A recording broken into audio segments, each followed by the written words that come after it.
নমস্কার, সবাইকে স্বাগতম জানাচ্ছি। আজকে নিয়ে চলে এলাম একটা নতুন ভিডিও নিয়ে। আজকে যে কথাটা বলবো সেটা হচ্ছে, আমাদের জীবনে এমন কিছু কিছু ঘটনা ঘটে যায় যেগুলোতে আমাদের কোনো কন্ট্রোল থাকে না। সেগুলো হয়তো আমাদের অজান্তেই আমাদের কিছু বাধ্যবাধকতার জন্যে, কিছু পরিস্থিতির জন্যে, কিছু দায়িত্বর কারণে আমরা এমন কিছু কাজ করে ফেলি, হয়তো ভেতর থেকে আমরা সেটা চাই না করতে, কিন্তু কোনো একটা কারণে আমাদের সেটা করতে হয়। হয়তো সেটা সারভাইভালের সাথে লিঙ্ক আছে, হয়তো সেটা হতে পারে নিজের কোনো এক্সিস্টিং বা নিজের কোনো দায় দায়িত্ব থেকে আসে। তো তার কারণে আমরা এমন কিছু জীবনে ভুল ডিসিশন নিয়ে ফেলি, যেটার কারণে আমাদের হয়তো সারা জীবন সেটাকে বয়ে নিয়ে চলতে হয়। কিন্তু সেটা ডিফাইন করব একমাত্র আমরা নিজেরাই। সমাজ, পরিবার বা অন্য কেউ সেটা ডিসাইড করে দেবে না। কী কাজ করব, কী কাজ করব না, সেটা আমরা নিজে ডিসাইড করব। নিজের কাছে ক্লিয়ার থাকা চাই, নিজের কাছে স্পষ্ট থাকা চাই যে আমরা কি করছি এবং এর ফলে ভবিষ্যতে কী কী সমস্যা হতে পারে, আবার কী কী সেই সমস্যা থেকে কীভাবে আমরা বেরোবো, সেটাও আমাদের আগে থেকে যাচাই করে নেওয়াটা জরুরি। তো হঠাৎ করে এরকম একটা বিষয় নিয়ে কথা বলছি কেন? তো আমরা প্রতিনিয়ত শিখি, যদি শেখার অ্যাটিটিউড থাকে। জীবনটা একটা লার্নিং প্রসেস। জীবনের উদ্দেশ্য হচ্ছে বাঁচা, এটাই উদ্দেশ্য। ভালোভাবে বাঁচুন, শান্তিভাবে বাঁচুন, এটা হচ্ছে উদ্দেশ্য। তো সেই শান্তিপূর্ণভাবে বাঁচতে গেলে কিছু মূল্য দিতে হয়।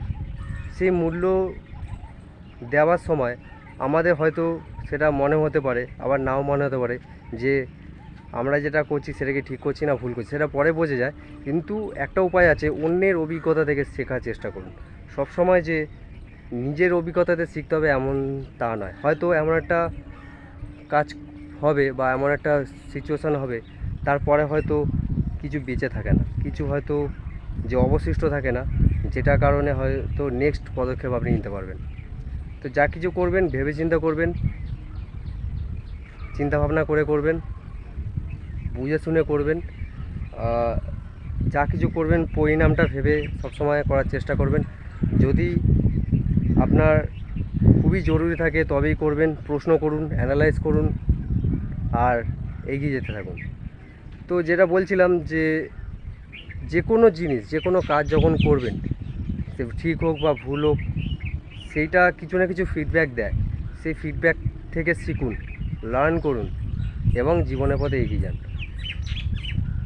তো হয়তো চলতে চলতে অনেক ভুল ডিসিশান আমরা নিয়ে ফেলি। সেক্ষেত্রে হতে পারে সেই পরিস্থিতি থেকে, মেন্টাল যে একটা কনফ্লিক্ট চলতে থাকে, সেই পরিস্থিতি থেকে আমাদের নিজে থেকেই বেরোতে হবে।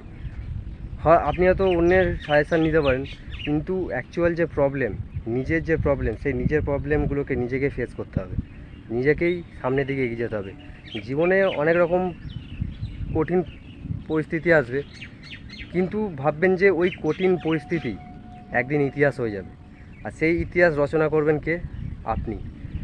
আপনার জীবন, আপনার ইতিহাস, আপনার গল্প, আপনি কিভাবে সেটাকে দেখছেন, আপনি কিভাবে সেটাকে তৈরি করছেন, সেই গল্প অন্য কেউ পড়বে নাকি পড়বে না সেটা ছেড়ে দিন, কিন্তু আপনার গল্প আপনি বানান। প্রত্যেকটা মানুষের জীবন হচ্ছে একটা গল্প। সেই গল্পটাকে কিভাবে করবেন? ওটা কী বলে, কান্নাকাটি করে কাটিয়ে দেবেন, নাকি হাসি মুখে সামনের দিকে এগিয়ে যেতে থাকবেন এবং একটা শান্তিপূর্ণ, সুষ্ঠুভাবে, স্যাটিসফ্যাকশনের সাথে একটা জীবন ভালোভাবে লিড করতে পারবেন? এটা যাতে রিগ্রেট না থাকে যে জীবনটাকে আপনি ভালোভাবে বাঁচলেন না। জীবন হচ্ছে বাঁচার জন্যে, কাটানোর জন্যে না। এই উক্তিটা যদি আপনি ভালো মতন ঠান্ডা মাথায় চিন্তাভাবনা করেন, তাহলে হয়তো বুঝতে পারবেন কী বলতে যাচ্ছি। বহু মানুষ আছে যারা জীবনটাকে কাটাচ্ছে কিন্তু বাঁচছে না। তারা বাইরে থেকে এমন কিছু ইন্সপিরেশান নিচ্ছে যেটা হয়তো তার জীবনে প্রয়োজন নেই, কিন্তু সেই গোল, সেই অ্যাম্বিশান ওই সময়ের জন্য হয়তো ঠিক আছে, কিন্তু লাইফের জন্য হয়তো ঠিক নেই। তো একটা কথা বলবো, যে জীবনে যা কিছু হয়ে যাক এগিয়ে যেতে থাকুন। তো আমার একটা এই মুহূর্তে থট আসলো যে আমি কখনো 50টা পুশ আপ একবারে করিনি, তো করতে পারি কিনা সেটা চেষ্টা করে দেখি। তো আপনারা দেখুন, আপনারা বলুন যে আমি 50টা একবারে করতে পারলাম কিনা।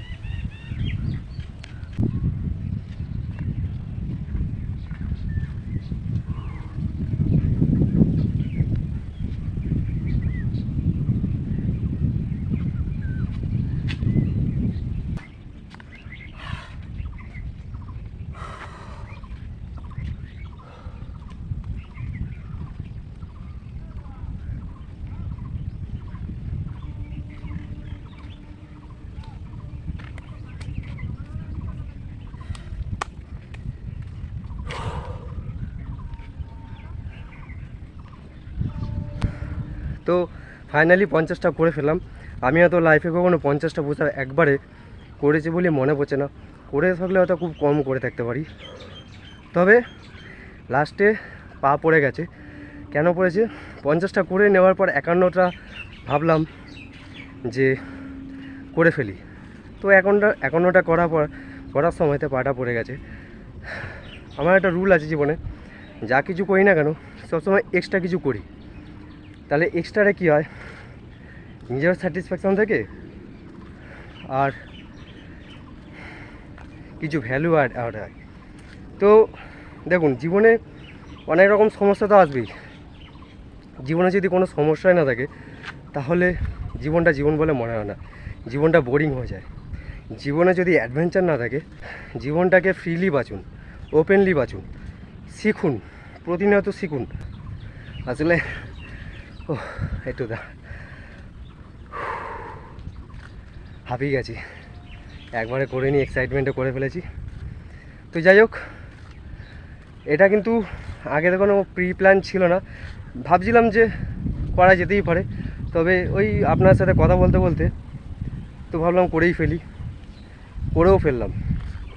51টায় গিয়ে পাটা ফেলে দিলাম। তো যাই হোক, 50টা কমপ্লিট করেছি।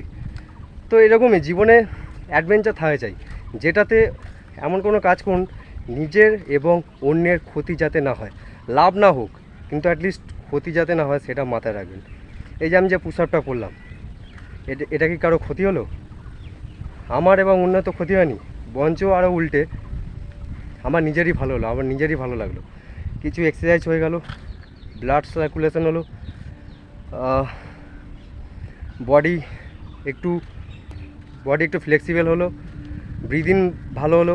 তো যাই হোক, কারো তো ক্ষতি হয়নি। তো এটাই চেষ্টা করুন যে জীবনে যাতে অন্যের এবং নিজের যেন ক্ষতি নয় সেরকমই কাজ করুন। অনেক মানুষ আছে ব্যবসা করে, জব করে বা যাই করে, অন্যের ক্ষতি করে নিজের লাভ করার চেষ্টা করে। এই যে শেয়ার মার্কেটে 1% যে মানুষ ক্রিমটা খায়, যে টাকা যে প্রফিটটা তোলে, কত 15%, 20%, এই টাকাটা আসছে কোথা থেকে? এই 20% ইন্টারেস্টটা, এই 20% প্রফিটটা আসছে কোথা থেকে? আপনার আমাদের মতো সাধারণ মানুষ যারা আছে, তারা যে ইনফ্লুয়েন্স হয়েছে, সেটা সোসাইটি দ্বারা হোক, বিজনেসম্যানের অ্যাডভার্টাইজমেন্টের দ্বারা হোক, বা ব্যাংকিং সিস্টেমের জন্য হোক, তো তারা ইনফ্লুয়েন্স হয়েছে, এই স্টক মার্কেটে টাকা লেগেছে, সেই পরিশ্রমের টাকা তারা ওই 1% মানুষ প্রফিট করে নিয়ে চলে গেছে। আর বিভিন্ন মানুষ স্টক মার্কেটে টাকা ইনভেস্ট করে পথে বসেছে। তো যাই হোক, আজকে ভিডিওটা এটুকুনি। আপনাদের কী মতামত নিচে কমেন্ট করে জানাবেন। ভালো লাগলে লাইক, শেয়ার, সাবস্ক্রাইব করতে ভুলবেন না। দেখা হচ্ছে একটা অন্য কোনো নতুন ভিডিওতে। সবাই ভালো থাকুন, সুস্থ থাকুন, ধন্যবাদ।